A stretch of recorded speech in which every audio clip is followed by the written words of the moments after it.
29 जनवरी की सुबह सुबह कुछ तस्वीरें वायरल हुई, कुछ तस्वीरें आई। तस्वीरें देखकर किसी का भी दिल दहल जाता। खबर आई महाकुंभ में भगदड़ की।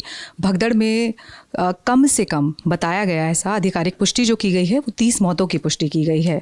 बताया गया कि बहुत ज़्यादा भीड़ थी और भगदड़ मची और भगदड़ में 30 लोगों ने अपनी जान गंवा दी और बहुत सारे लोग इस भगदड़ में घायल हो गए। इसी को देखते हुए प्रशासन ने कुछ बड़े बदलाव किए हैं महाकुंभ में, क्योंकि आने वाले 3 बड़े और मौके हैं, जिसमें 3 फरवरी को वसंत पंचमी है। वसंत पंचमी में भी शाही स्नान होगा और भीड़ बढ़ने के फिर से आसार हैं।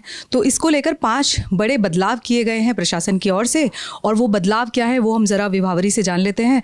विभावरी, प्रशासन की तरफ से कल के एक्सीडेंट के बाद जो बदलाव किए गए हैं वो ज़रा आप थोड़ा विस्तार से बताइए। सबसे पहले तो जो मेले का क्षेत्र है उसे नो व्हीकल जोन कर दिया गया है। अब किसी भी तरह के गाड़ी का वहाँ पे प्रवेश वर्जित रहेगा, मेला क्षेत्र का जो है। उसके बाद वीवीआईपी पास, जिसको लेकर बहुत बवाल हो रहा है, सोशल मीडिया पर भी लोग काफ़ी ज़्यादा उसे पोस्ट कर रहे हैं कि वीवीआईपी कल्चर की बहुत बोला गया था उसे, तो अब वो पास रद्द कर दिए गए हैं। जिनके पास भी ये व्यवस्था थे वीवीआईपी वाली, वो अब रद्द हो गई है। किसी भी विशेष पास के जरिए वाहन को प्रवेश नहीं मिलेगा।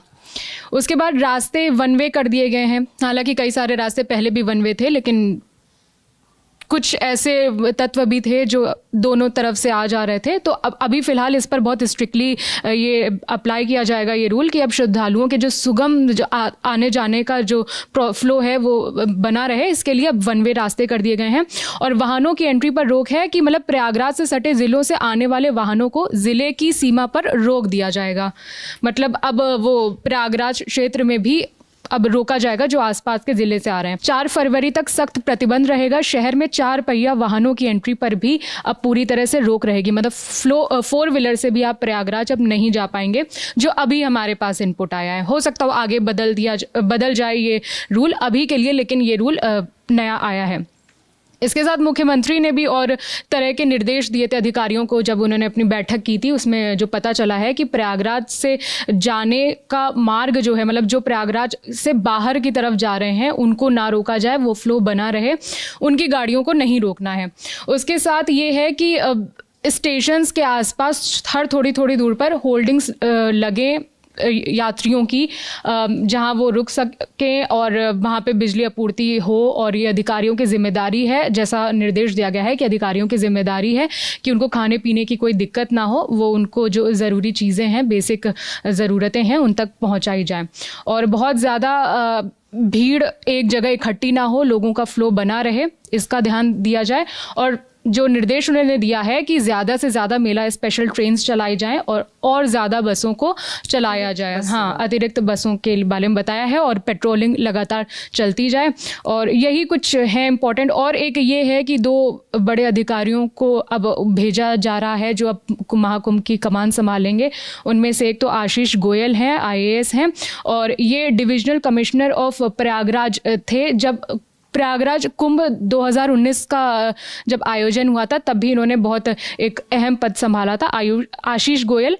और उसके अलावा एक नाम जो आया है हमारे पास, भानु गोस्वामी, ये भी फॉर्मर वाइस चेयरमैन है ADA के। तो अब ये 2 नए अधिकारी हैं जिन्हें अब तैनात किया गया है। अच्छा विभावरी, एक चीज़ और बताइए कि जिस तरह से VVIP कल्चर पे लगातार हम X पर देख रहे हैं, सोशल मीडिया पर देख रहे हैं कि VVIP कल्चर को लेके लगातार श्रद्धालु शिकायत कर रहे हैं कि VIP कल्चर के लिए अलग रूट्स बनाए गए हैं, उन लोगों को रोक दिया जाता है। तो क्या इस पर भी कोई स्पेशल निर्देश दिए गए हैं कल की घटना के बाद?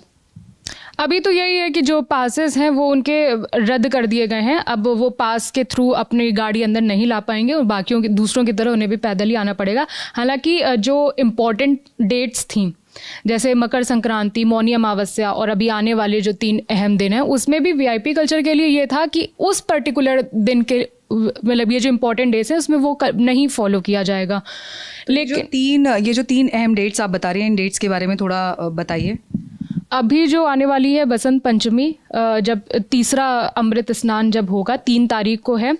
उसके बाद माघी पूर्णिमा 12 तारीख को, 12 फरवरी, और उसके बाद महाशिवरात्रि 26 फरवरी। ये इंपॉर्टेंट तारीख हैं जब स्नान के, मतलब जहाँ पे श्रद्धालुओं की भीड़ होने के चांसेस ज़्यादा। हाँ, तो ये अहम डेट्स हैं जब वीआईपी कल्चर फॉलो नहीं किया जाएगा। हालांकि अभी भी बोला गया है कि वो अपनी अब वो पास रद्द कर दिए गए हैं, उनकी गाड़ियों को भी एंट्री नहीं मिलेगी मेला क्षेत्र में। तो वीवीआईपी कल्चर को लेकर लगातार आप सोशल मीडिया पर देख रहे हैं, एक्स पर देख रहे हैं, तमाम तरह के लोग वहाँ की शिकायतें हैं कि वीवीआईपी कल्चर की वजह से श्रद्धालुओं को बहुत तरह की दिक्कतें हो रही हैं। तो इसी के लिए नई गाइडलाइंस जारी की गई हैं।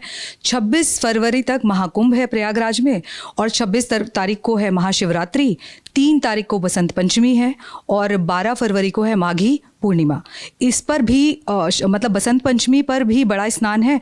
तो सुखद अनुभव के लिए, सुखद दर्शन के लिए श्रद्धालुओं के लिए नए बदलाव किए गए हैं। तो तमाम जानकारियों के साथ मेरी साथी विभावरी थी। कैमरे के पीछे मन है। हर तरह की जानकारी हम आपको यहाँ पर मुहैया कराते रहेंगे। ललन टॉप देखते रहिए। शुक्रिया।